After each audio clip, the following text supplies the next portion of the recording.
యోగి ఆదిత్యనాథ్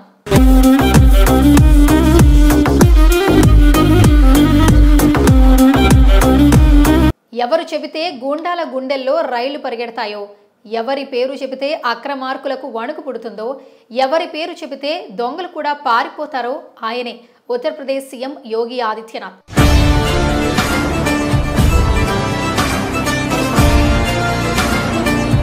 ఉత్తరప్రదేశ్కు చెందిన ఒక సాధువుగా జీవనం కొనసాగిస్తున్న ఈయన ధర్మం కోసం, దేశం కోసం ఎంతటి యుద్ధమైనా చేసేందుకు వెనుకాడని నేటి తరం ఛత్రపతిగా ఎలా మారారు, సాధు జీవితానికి పూర్తి విరుద్ధమైన రాజకీయ జీవితంలోకి ఎలా అడుగుపెట్టారు, అసలు ఎవరు ఈ యోగి ఆదిత్యనాథ్?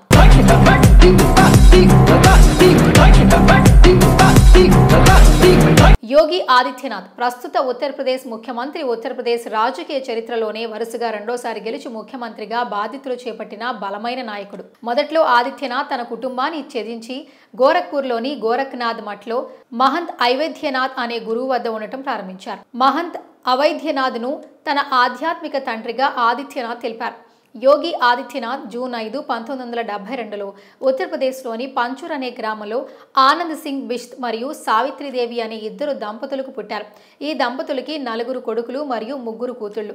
యోగి ఆదిత్యనాథ్ రెండవ కుమారుడిగా పుట్టారు. యోగి పుట్టినప్పుడు అజయ్ మోహన్ బిష్త్ అనే పేరు పెట్టారు, కానీ తరువాత తన పేరును యోగి ఆదిత్యనాథ్గా మార్చుకున్నాడు. యోగి ఆదిత్యనాథ్ హిందుత్వ సిద్ధాంతాన్ని బలంగా నమ్ముతారు. ఆదిత్యనాథ్ హిందూ యువవాహిని అనే సంస్థను కూడా స్థాపించారు. యోగి ఆదిత్యనాథ్ రాజకీయాలకు వచ్చి ముఖ్యమంత్రి అయినా కూడా యోగి కుటుంబం మాత్రం చాలా సాధారణ జీవితం గడుపుతారు. వారికి ఎలాంటి ప్రత్యేక సదుపాయాలు కూడా కల్పించలేదు. ఈ విషయంపై ఒకసారి ఒక జర్నలిస్ట్ అడిగిన ప్రశ్నకు యోగి సమాధానమిస్తూ, నేను ఒక యోగిని, ఒక రాష్ట్ర ముఖ్యమంత్రిగా నేను సేవ చేయాల్సింది రాజ్య ప్రజలకు, నా పరివారానికి కాదు అంటూ సమాధానం ఇచ్చారంటే అర్థం చేసుకోవచ్చు.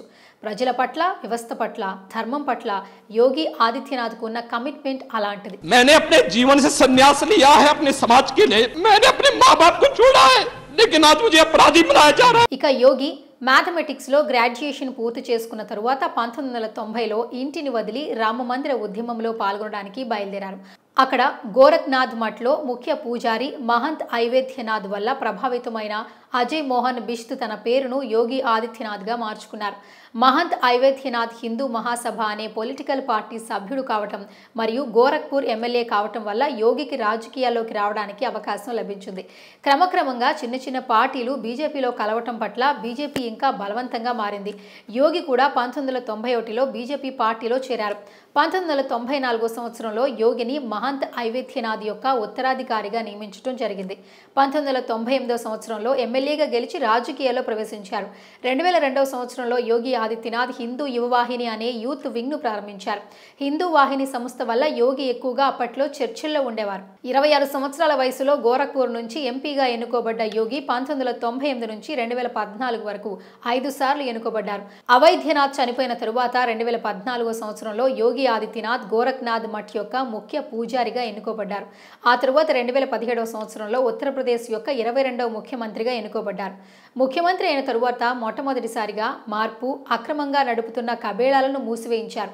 ఆవుల అక్రమ రవాణాపై కూడా నిషేధం విధించారు. అమ్మాయిలను వేధించే మరియు వెంబడించే వాళ్లను అదుపు చేయడానికి యాంటీ రోమియా స్క్వాడ్ని ఏర్పాటు చేశారు. ప్రభుత్వ కార్యాలయాలలో గుట్కా మరియు పాన్ లాంటి ఉమ్ముడు పదార్థాలు నిషేధించారు మరియు స్వచ్ఛ భారత్ మిషన్ కోసం ప్రతి సంవత్సరం 100 గంటలు పనిచేయాలని ఆదేశించారు. అనేక ఐఏఎస్ మరియు ఐపీఎస్ అధికారులను బదిలీ చేసి సంచలనం సృష్టించారు. అంతేకాదు తప్పు చేసే వారికి బుల్డోజర్ పద్ధతిలో చుక్కలు చూపించాడు. ఎవరైనా తప్పు చేయాలన్న ఆలోచన రావాలన్నా భయపడే విధంగా తన మార్గ రాజకీయాలతో, అస్సలు సిసలైన పాలనతో దేశ రాజకీయాల్లో ముఖ్య నేతగా, రోల్ మోడల్గా మారారు యోగి ఆదిత్యనాథ్.